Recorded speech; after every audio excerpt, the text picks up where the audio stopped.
جب ساری قیادت خاموش ہوئی تو میں نے کہا بی بی نواز شریف جہاں بھی لڑے گا میں اس کے خلاف الیکشن لڑوں گا.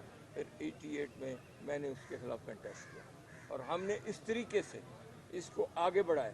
ایک بڑی خاموشی میں، ایک بڑے سکتے میں، ایک بڑے سکوت میں آپ نے جو تحفظ آئین پاکستان کی بنیاد رکھی ہے، یہ بنیاد آپ نے جمہوریت کی بنیاد رکھی ہے، یہ آپ نے پاکستان کی بنیادوں کو مضبوط کرنے کی کوشش کی ہے. وہ کام جو پی ٹی آئی کے لوگوں کو کرنے کی اجازت نہیں تھی وہ ہم آپ کے ایک بڑے قدور شخصیت کے پیچھے کھڑے ہو کے آج ہر آدمی جمہوریت کی بات اس تحفظ سے کر رہا ہے کہ آپ کا نام اتنا بڑا ہے، آپ کا قد اتنا بڑا ہے، آپ کی حیثیت اتنی بڑی ہے، آپ کی شخصیت اتنی بڑی ہے کہ آپ تک جبر کو پہنچنے میں بہت دیر لگے گی، نہیں پہنچ سکتا. پر آپ یہاں تشریف لائے ہیں اور مجھے یقین ہے، مجھے مکمل یقین ہے آپ کی ماضی کی جدوجہد، آپ کے آبا اجداد کی جدوجہد، آپ کی ایک لمبی تاریخ ہے، اس میں نہیں جاتا. مگر یہ ہے کہ ہم ہمیشہ یہ آج ہم نے خصوصی طور پر تحفظ حقوق آئین پاکستان کے جو راہبر رہنما ہیں جنہوں نے بنیاد رکھی ہے، آج ان کو خراج عقیدت، خراج تحسین پیش کرنے کے لیے میں نے آج ان کو گزارش کی ہے، ریکویسٹ کی ہے. میں ان کو مشکور ہوں کہ انہوں نے ہمیں عزت بخشی، وہ یہاں تشریف لائے. اور میں یقین دلاتا ہوں کہ انشاءاللہ تعالی پنجاب کے عوام، پنجاب کے لوگ آپ کے منتظر تھے، منتظر ہیں. تمام لوگ آپ کا یہ ایک موومنٹس میں ایک آئس بریک کرنے کی ضرورت ہے. ہم نے 68 موومنٹ دیکھی، ابھی ہم بات کریں کہ ایک پن ڈراپ سائلنس کو بول ہی نہیں رہا تھا. یہاں پہ یکدم ایک لڑکے کا قتل ہوا وہاں پولی ٹیکنک میں، نسیم نام تھا اس کا، مجھے آج تک یاد ہے. قتل ہوا، لوگوں نے جلوس نکالا، بھٹو صاحب جلوس میں شریک ہو گئے. اور وہ ایوب خان جس کا توتی بول رہا تھا تو سوچ بھی نہیں سکتا تھا، وہاں سے تحریک شروع ہو. تو اب پاکستان کے حالات، پاکستان میں غربت، پاکستان میں بے روزگاری، پاکستان میں جبر، پاکستان میں ظلم کی انتہا ہے، اپنی پیک پہ، اپنی آخر پہ پہنچ چکا ہے کہ آدھی سے زیادہ آبادی بلو پاورٹی چلی گئی. اور میں آپ سے اور ایک گزارش کروں گا کہ پاکستان کے اندر جو غریب آدمی سے تعلیم کا حق چھینا جا رہا ہے، ہمیں اپنی تحریک کے اندر عوام کے مسائل کو لے کے چلنا ہوگا. جب تک ہم لوگوں کے ایشوز کو لے کے نہیں چلیں گے کوئی تحریک نہیں چل سکتی. مجھے یقین ہے، اس بات کا پتہ ہے مجھے. ہم نے 68 موومنٹ میں دیکھا کہ میں نے خود ایئر مارشل اصغر خان کے جلسے کروائے، بھٹو صاحب کے جلسے کرائے ہم نے 68 میں. All of a sudden Zulfikar Ali Bhutto ایک نیا سوشو اکنامک پروگرام لے کے نکلا، لوگ اس کے پیچھے چل پڑے. تو we have to give a socio economic programme for the poor people of this country if you want a movement. اس کے بغیر آپ کی تحریک نہیں چل سکتی جب تک آپ لوگوں کے پیٹ کی بات نہیں کریں گے، اس کے تحفظ کی بات نہیں کریں گے، ان کے علاج کی بات نہیں کریں گے، ان کی آزادی کی بات نہیں کریں گے، ان کے روزگار کی بات نہیں کریں گے. اتنا بڑا یہاں پر پرائیویٹائزیشن کا ایک سلسلہ، ابھی جیسے پی آئی اے کی پرائیویٹائزیشن ہوئی ہے، اتنا بڑا ظلم ہوا ہے کہ 135 ارب روپے میں پی آئی اے بیچی گئی ہے. اور حکومت کو کتنا ملا؟ 10 ارب. 125 ارب انہی ڈاکوؤں کو واپس کر دیا گیا ہے.